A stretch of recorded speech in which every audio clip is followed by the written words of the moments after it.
Welcome to Heart to Heart. Hey, I'm Christina. And I'm Robert. Hi, Christina. Hey, how are you today? Oh, I'm happy today. Happy to talk to you. That's good. That's good. So, what's the surprise? Yeah, there's no surprise. There's Well, I never don't, a I surprise. don't, I never know what we're going to talk about unless we're doing part two. Right, that's true. I never know what we're going to talk about. No, I mean, I'm a little off today because I woke up with this headache. And, it's so interesting. And I'm sure by the time we're done with this recording, it won't hurt anymore. My head, I know it won't. But which I think is probably why we had to have this conversation today. But it's really interesting because a couple of weeks ago, I kept getting this intuitive feeling that my life was about to get very busy, like really busy. And I just, you never know when you get an intuitive feeling. You can never really interpret it exactly to, well, what does that exactly mean? Because you know what I mean? I just heard that. And now, a couple of weeks later, I look out and I see that I am quite busy, quote unquote busy. And one of the things that, I know we've talked about before, and what you just said about feeling happy and stuff, is that we have to be happy with everything that we do. So wherever we go, we bring that joy. So if we're scrubbing toilets and we're doing the mundane things of life that, well, we would consider to be mundane, there's a happiness that needs to go along with you. And I kind of feel that no matter what you do, no matter if you're quote unquote busy or if you've got a lot going on your plate, that it shouldn't really matter. because it's the attitude you bring to those activities that matters, not the fact that you have these activities. And I think we live in a world where people are incredibly busy and they don't want to go to work, they don't want to mow the lawn, they don't want to cook. Nobody really wants to do anything. And I think that a life of luxury, of just sitting around with the TV on all day doing nothing, is desirable in some form. And but it honestly, it shouldn't matter. Well, it seems to, but we're always dealing with our human physiology. Mm-hmm. So, and that's one of the things that we've been talking about in our heart to hearts is kind of making peace with that. Mm-hmm. Have you been stressed out with all the extra busyness? Well, that's, I'm sure, what's causing my headache, because I'm just seeing, what I'm seeing is all these things I have to do. But it's interesting because on an intellectual level, I know that it doesn't matter what's in front of me. As long as I bring my joy to each of those activities, I'll be fine. I'll get through it. So how do you do that? I think a lot of this is a mental training, like a mental conditioning. So instead of seeing all the stuff in front of you that you have to do and go, oh my God, how am I going to get all this stuff done? And, instead it's like, okay, let me see how I can bring my joy to everything that I do, that I have on my plate. And then I won't be waking up with a headache, stressed about all the things I have to do. I'll wake up feeling, okay, I've got to go cook something, or I've got to go do something, and then feel better about that. It's so interesting because there's a lot of stuff out there. I don't know if you read, there's a book called Rich Dad, Poor Dad. Did you ever read that book? I forget who the author is. No. And it's a book about this guy when he was younger, and he had dinner with what he called his rich dad. And his rich dad would advise him to go out and get investments, invest your money, do real estate, like get yourself to a point where you have money coming in that you don't even have to work. You know what I mean? And then there's the poor dad who, according to him, was the schlub who went to work every day trading time for dollars. And for some reason, this book has been on my mind lately, and it also falls into play with my busyness, but some of the things that's on my plate. And it's so interesting how we define rich. What is rich and what is poor? Like, he's obviously talking about money, but there's a certain richness to going to work every day and seeing the same people. Those people become usually a second family to you in most instances. And it's so interesting, like what's out there today, I think promotes laziness and procrastination. It's like, if we can just, if I don't want to cook, I can just go out to eat. And if I don't want to do my lawn, I can just hire somebody to do it. And it's like, you know what I'm trying to say? I don't know if I'm saying it in the right way, but I feel that a lot of what's out there and what I see promotes this sort of, we should just be sitting around on the beach drinking margaritas all day long, having nothing to do, and the money's just rolling in while we're just doing nothing, is this sort of mentality, instead of realizing that there's a joy and a benefit to conquering those tasks on your agenda, on your busy life. Okay. Well, as far as bringing joy into each situation, and then you're talking about this rich dad, poor dad story. So let's go to the end result. Okay, I've asked people this question. So I'll ask you, do you remember when we had the banker bailout, and there was like $1 trillion that was just given to someone that was too big to fail, was the story that we told. Do you remember that? Yeah. Okay. And that was a difficult time, and continues. The reverberations of that actually continue financially. Mm-hmm. But so here I was in sales, and I'm traveling around going to see people, and people would, in my industry, would greet me and say, well, don't you know what's going on? And I'd say, yes. And then they'd say, well, why are you here? And the implication was, we're not going to buy anything. Mm-hmm. Nobody's buying anything right now. And I'd just smile and say, well, I haven't decided to stay home and cry yet. And, and just kid around with them.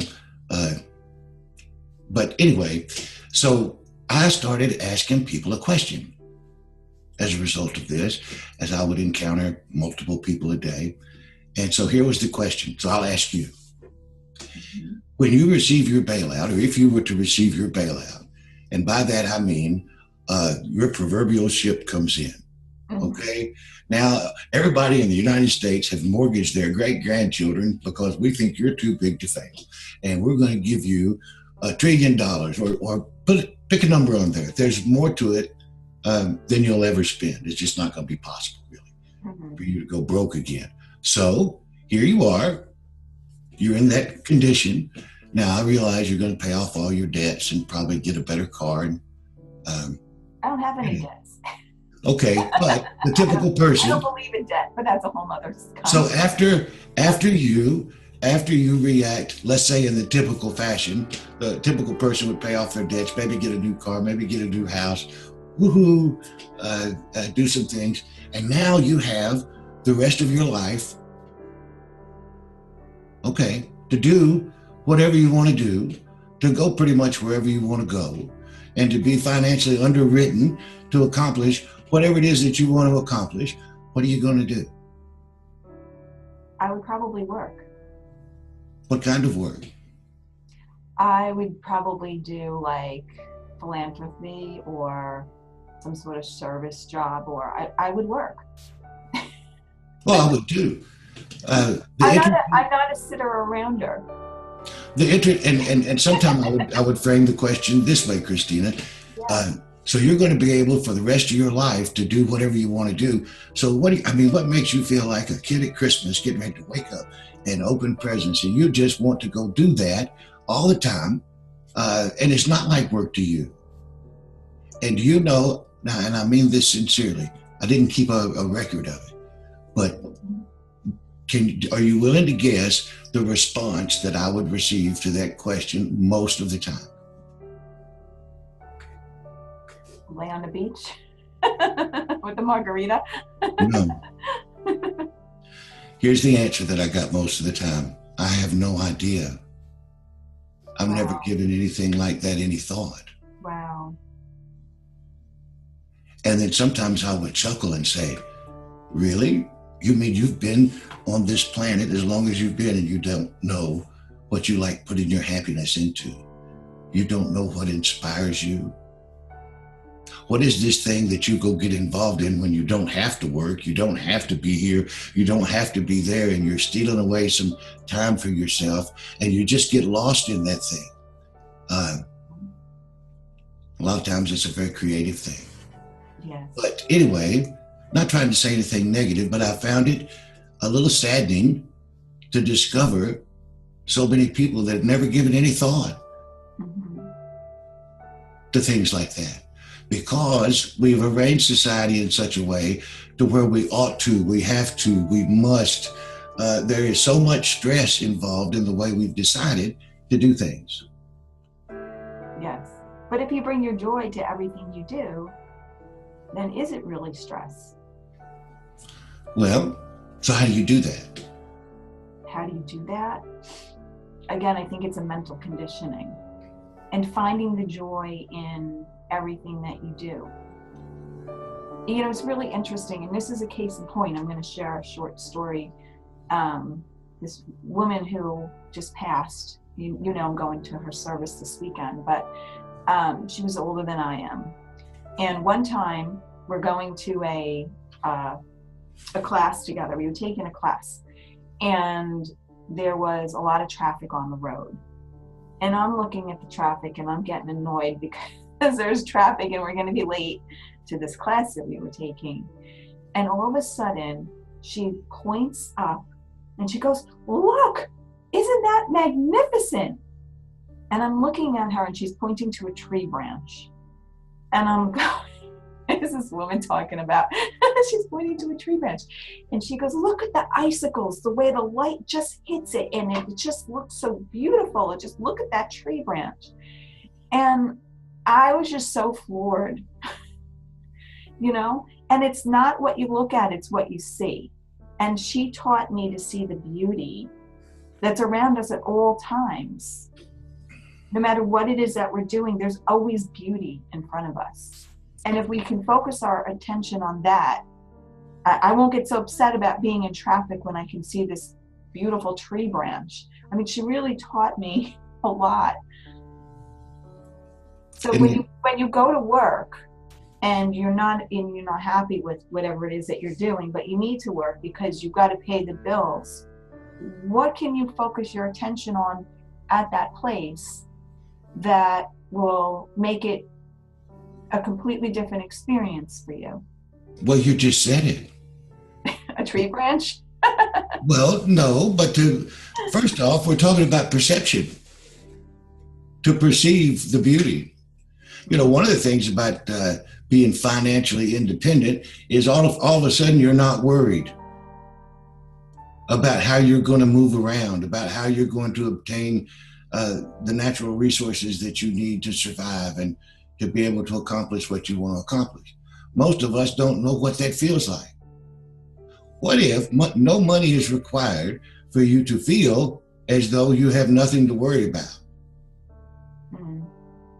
What if you can just go there within yourself and then somebody say, "Well, that's delusional. You have so much to worry about." Are you sure? Have you come to a place of peace within yourself to where regardless of how the wind's blowing, you stay in this steady place and you watch things rise and fall, you watch things come and go, and you do what you're talking about, you keep your joy with you. So backing up just a second, I mentioned about our physiology. Have you ever heard of cymatics? I Yeah. think that's how you pronounce it. It's this thing where, and I may be able to post something here. I'll edit it into the video, but you can see these experiments where they have a metal plate, a black metal plate, and they've got a camera on it, and then they are sprinkling what looks like salt or something on the metal plate, and then they have a frequency generator. So this frequency generator begins to vibrate the plate, and they'll turn the frequency up. And a beautiful and interesting thing is this: as the frequency reaches certain thresholds, the vibration causes all the little material, all the little salt, to arrange itself in a specific geometric pattern. Wow.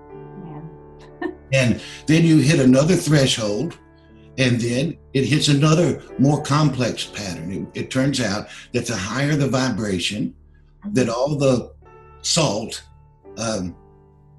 makes a predictable geometric pattern. So this frequency equals this, and that frequency equals that. Does that make sense? I'm going to show it right here. Maybe I'll put it right there. Okay. So people can see it. Now, so what's the point of that? Well, scientifically, is this: that all matter, or all that we perceive to be solid, is actually following a vibration. And liquid too. That's right. Liquid does the same thing. So all of our body that's made of liquid and made of things, we are vibrating. You know, the old hippie vernacular, I don't feel good vibes, or I don't feel good about this. Your feelings, my feelings are very important. It's a feedback mechanism. Okay, certain feelings, and regardless of outside yourself at this moment, we'll just keep the conversation inside yourself. However you're perceiving things and however you're reacting is based on how you perceive things. It produces a particular feeling. Now, you can get an I am happy sign and hold it up and not really be happy if you want to. It might help you get there, but you can't cheat the vibration. No. A certain vibration equals a certain pattern. Okay? And society and our own selves, and we can't blame anybody. We've got to come out of this slave-minded victim mentality. I'm responsible for the quality of my thinking. I'm responsible for my reaction and interaction with life. I'm responsible to choose to see the beauty or not. Now, watch this. I think it's the government. Well, I'm kidding. Okay. Let's blame the government for it. I'm not going there. That's another conversation too. No, I don't need to. Now watch this. So our how you feel right now, there's a whole lot of it is just you, a consciousness that's interacting with your physiology. Now, most of us, when we greet each other and we say, "How are you doing?" We don't want to know when we ask the question. If somebody was to try to tell us, we don't really want to listen. There's a lot of disingenuousness in our interactions with each other. But what we tend to do, at least I've noticed this, you correct me if you've noticed something different, but we will be so animated when we tell somebody about what happened that we didn't want, and then we didn't like, and what the person did that hurt our feelings, and this circumstance that has us so afraid, and all of this stuff, and we're so animated and energetic and emotional. Negative. And then I'll stop you while you're telling me that story and say, "Hey, Christina, tell me what you're thankful for." And then a mental recitation of an unenergetic list will emerge. "Oh, I'm thankful for a lot of things. I have a job, I have a house, I have a car. I'm not sick." Now, matter of fact. Okay. So on one end of the equation, our reaction and our energetic response and little dance that we're doing is so dramatic and so much energy and so much feeling. And then, well, I'm thankful for glad I'm not dead. Right. It should be like, "Oh my gosh, do you know I have a roof over my head?" Your friend that said, "Do you see the way that the light how beautifully that's coming through these icicles. Now feel that while I'm saying it. Okay? I was You there. say it. I was. So we choose to explore certain things within ourselves, and a lot of it we're not choosing. It's just a mental habit. It's a mental habit that we've allowed to be there.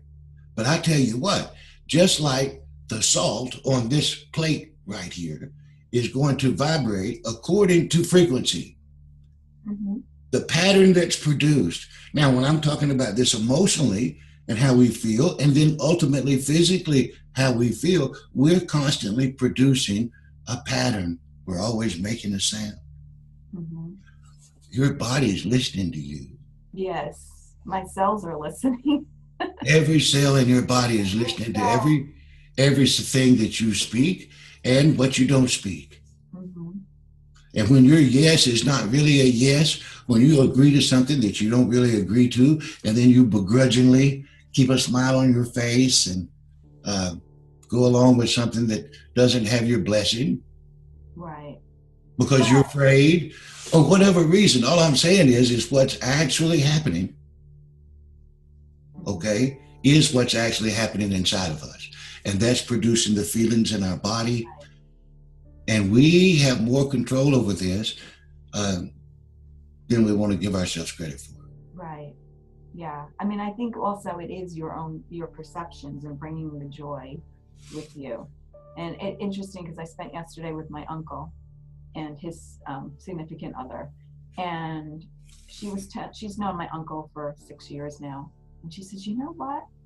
I've never seen your uncle in a bad mood. He's always dancing in the kitchen, she said. And it was interesting to me because his life is far from perfect. I'll tell you that. But yet he's always dancing in the kitchen. Well, and you can choose to dance. This is another thing. You can choose to dance if you don't feel very happy. And the act of dancing will help you feel better. And this is the thing where people want to take issue with me about talking about being happy all the time. That's unrealistic, and there's this false happiness and whatever. We mentioned this in one of our other talks. Gratitude is a happy feeling. Yes. And gratitude is most certainly a choice. So you can let yourself off the hook if you want to, that you're choosing something besides gratitude, which equals choosing something besides feelings that are more pleasant for you to experience. And it certainly makes it more pleasant for you to be around in your interactions with others. Absolutely. And then how does the story play? It's a good story. We don't know. A whole lot of us don't know. My uncle, he dances in the kitchen and he's happy. Yeah. Well, Christina, we've run out of time again. Wow, it goes fast. We need to come up with a story, a title for this. What are we going to call this one? I don't know. Find your joy and bring it with you. Okay. Yes. We'll come up with something. It's true. And exactly what you said, and joy is rooted in gratitude. Hey, Robert, you know I got food in my belly? Yeah. Isn't that great? Yeah. Well, before we go, I have to ask you one more question. Yeah. How are you feeling? Better. Well, good. I am feeling better. I knew I would be. Good. I mean, I knew all along. Listen, I know intellectually what's going on. Yeah. But this is my own training ground, and right. I'm being trained. Universe is grooming me. Well, we have a whole lot of names for what we call it, but we're growing up. Yes. All of us, and we're growing up together. And from one perspective, I think we're doing a beautiful job. If we care to notice, a lot of wonderful changes happening in the world, maybe hiding behind some negative reports. But anyway, we have to keep the time within our time frame. So next week we'll speak again. Sounds Okay. good. All right. Well, till then, heart to heart. Heart to heart.